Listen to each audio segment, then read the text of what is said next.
यादव और आरपी सिंह जी को वैसे भी एंड में बोलना पसंद है। कंचना यादव को लाइए फिर पहले। कंचना यादव, मैंने बताया एनडीए को 5% मुसलमान वोट देता है। ये वक्फ के समर्थन में वोट दे देने से भी कितना नुकसान हो जाएगा नीतीश कुमार को, पासवान जी को या बाकियों को?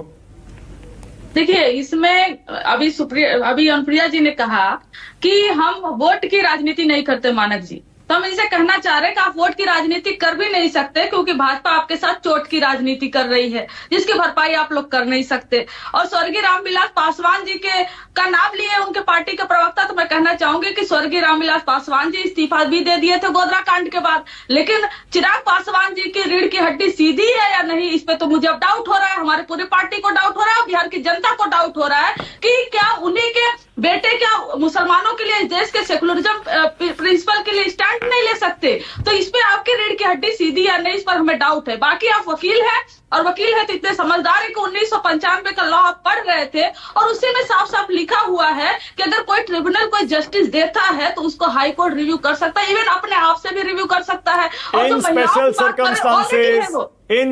सर्कमस्टांसेस स्पेशल लेकिन कर सकता है, इन स्पेशल सर्कमस्टांसेस नहीं मानक जी, आप इसको स्पेशल लगाइए, कुछ भी लगाइए, लेकिन हकीकत यह है कि कितनी बार हुआ ये जो इंडोर्स कर रहे हैं, अच्छा, ये जो प्रचार कर रहे हैं, सुन लीजिए कितनी बार हुआ, तो मैं आपको यह भी बता दूं कि स्टैट्यूटरी बॉडी है, स्टैट्यूटरी बॉडी है वक्फ बोर्ड, तो उसमें सरकार का कौन रेगुलेट करेगा, कौन कंट्रोल करेगा, ट्रिब्यूनल का मेंबर कौन होगा, सरकार तय करती है सर। अगर उसमें करप्शन है तो सरकार उसके लिए जिम्मेदार है।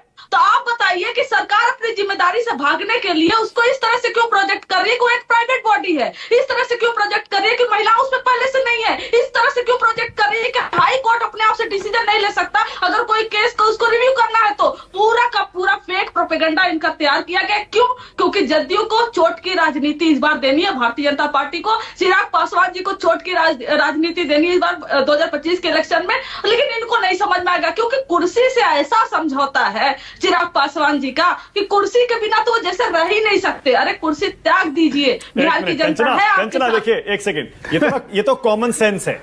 अगर आपका सहयोगी आपको नुकसान पहुंचा रहा है तो आपको समझ नहीं आएगा? मतलब आप वाकई नासमझ समझती हैं चिराग पासवान को, नीतीश कुमार को, मांझी जी को, नायडू जी को, आरएलडी के अजीत सिंह को, इतने सारे सहयोगी हैं, ये सब नासमझ है, इनको दिख नहीं रहा है? नहीं, सिद्धांत की राजनीति नहीं करते ये लोग, विचारों की और सिद्धांत की राजनीति नहीं करते। जिस सिद्धांत से अपनी पार्टी की शुरुआत किए थे वो सिद्धांत ये लोग कॉम्प्रोमाइज कर चुके हैं। इनके पास रीढ़ की हड्डी नहीं मजबूत है कि ये चैलेंज कर सके कि भले भारतीय जनता पार्टी सरकार में हो, भले 240 हो, लेकिन हमारे बिना तो पावर में नहीं रह सकती। और हमारी ये मांग है कि इस तरह का अमेंडमेंट नहीं किया जाए जिससे मुसलमानों की जो प्रॉपर्टी है, जो उनका धन बल है, सब पे बीजेपी की नजर हो, आरएसएस की नजर हो कि कैसे छीना जाए और अपने आरएसएस भाई बंधुओं को दिया जाए और अपने जो उनके बिजनेसमैन है कॉर्पोरेट सेक्टर को उनको दिया जाए। तो ये बोल नहीं सकते, इनके पास हिम्मत नहीं है, हमारे पास है। हम कभी सत्ता के लिए सिद्धांत से कॉम्प्रोमाइज नहीं करते, ना ही करेंगे। मानक जी, एक 10 सेकंड आरपी सिंह जी बोल रहे हैं, उसके बाद आ रहा हूं अभी।